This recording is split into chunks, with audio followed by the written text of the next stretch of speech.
Assalamu alaikum everyone, Semi DZ reaction back with other reaction, and this time we're gonna reacting to I am never thinking about racism, but they say Kinte is panic because of racism in Indonesia. The government intervenes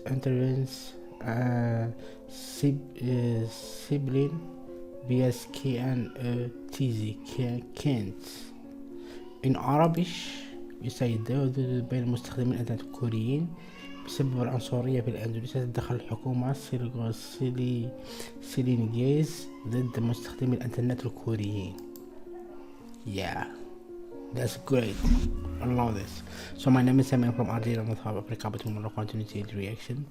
And they have depression, anxiety attack from long time to do with that, but alhamdulillah for everything. And Ramadan Mubarak to every Muslim people in this world and to Indonesia too. Ramadan Mubarak.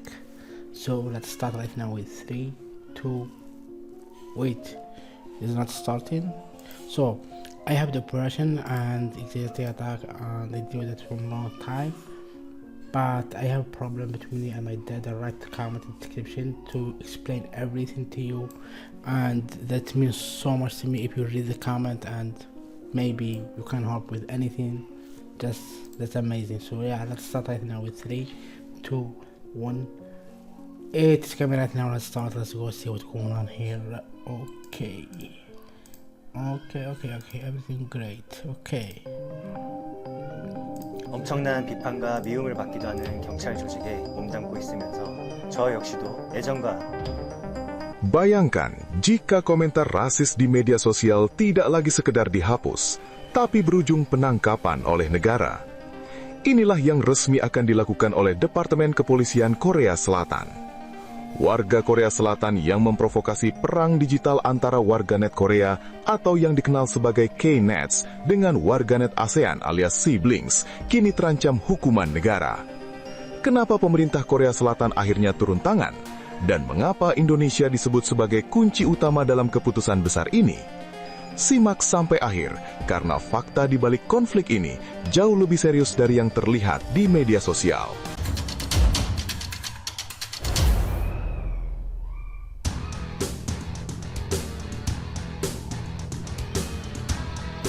Langkah tegas ini diambil bukan tanpa alasan. Dalam pernyataan resminya, Departemen Kepolisian Korea Selatan menegaskan bahwa segala bentuk rasisme, ujaran kebencian, dan provokasi digital yang memperkeruh hubungan internasional akan diproses secara hukum. Fokus utama penindakan ini adalah warga Korea Selatan sendiri, khususnya mereka yang secara aktif memanaskan konflik digital dengan warganet ASEAN di platform media sosial seperti X, Instagram, TikTok, hingga komunitas daring. Pihak kepolisian menyampaikan ultimatum keras.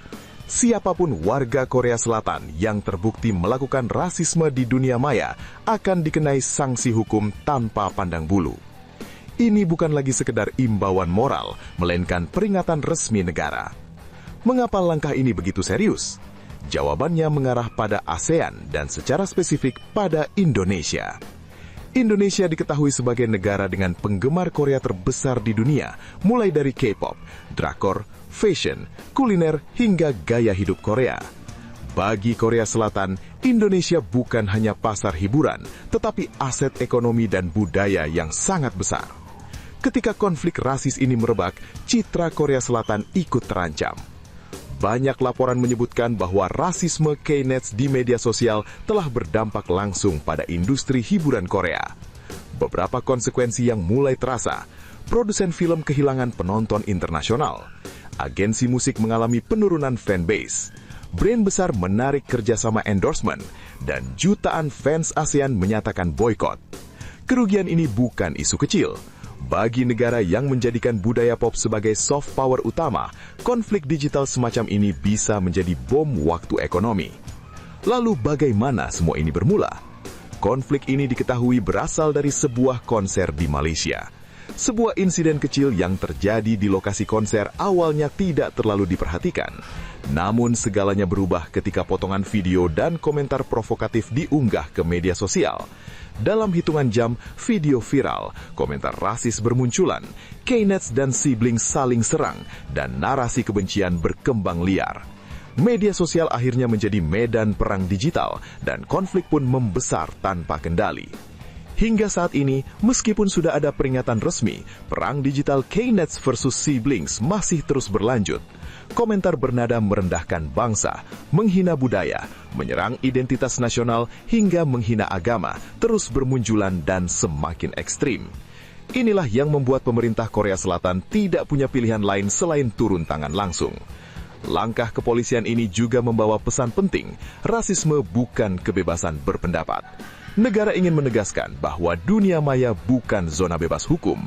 Identitas nasional bisa rusak oleh komentar segelintir orang, dan hubungan antar negara bisa hancur karena media sosial. Kini pertanyaannya, apakah langkah tegas ini akan benar-benar menghentikan perang digital? Ataukah konflik K-Nets versus siblings justru akan semakin panas? Setelah ultimatum diumumkan, aparat Departemen Kepolisian Korea Selatan langsung bergerak cepat. Unit Cyber Kepolisian kini memantau ribuan akun media sosial yang terindikasi menyebarkan ujaran rasis, memprovokasi konflik antar bangsa, menghina warga ASEAN secara terbuka, mengajak boikot berbasis kebencian.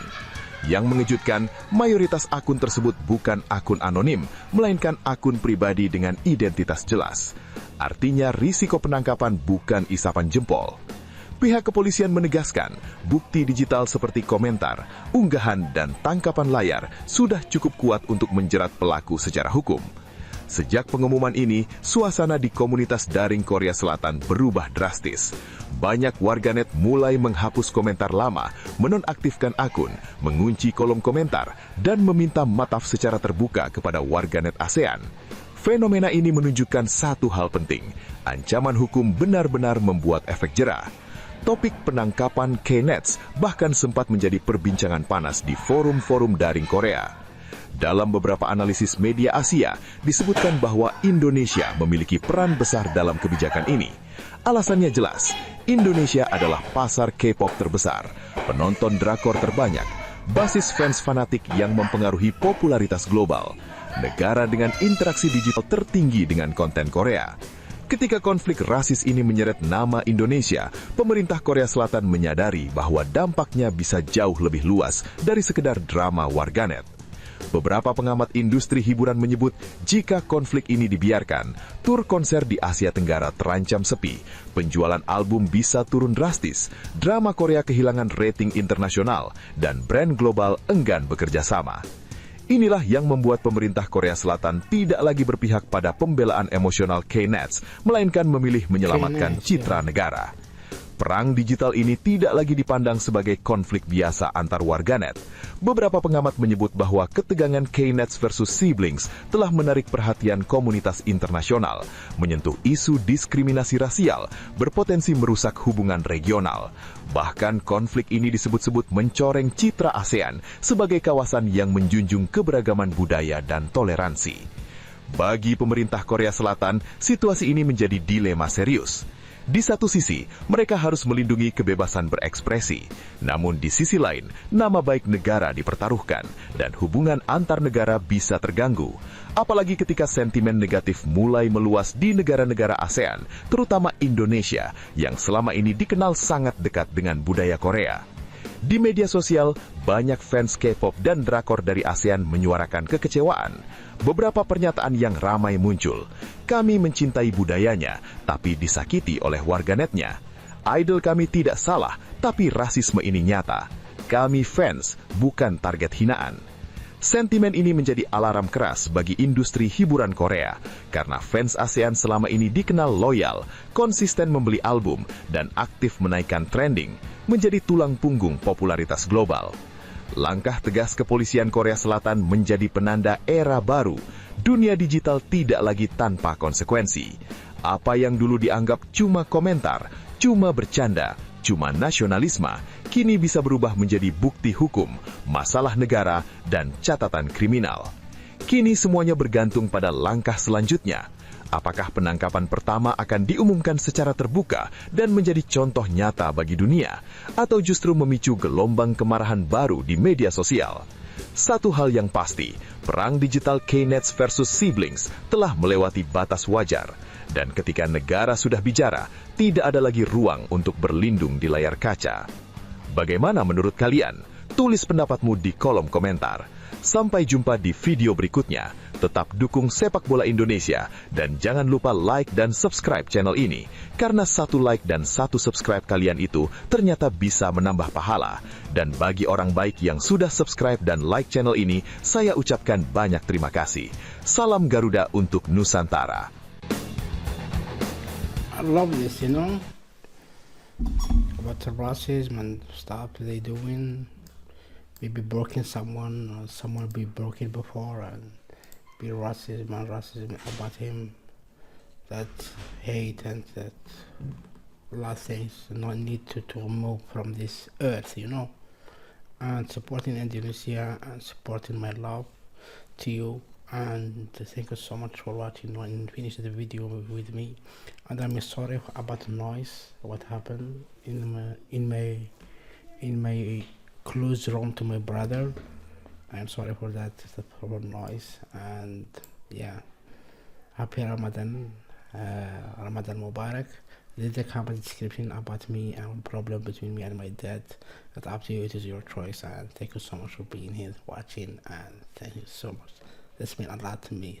So see you in next video, inshallah. Thank you so much.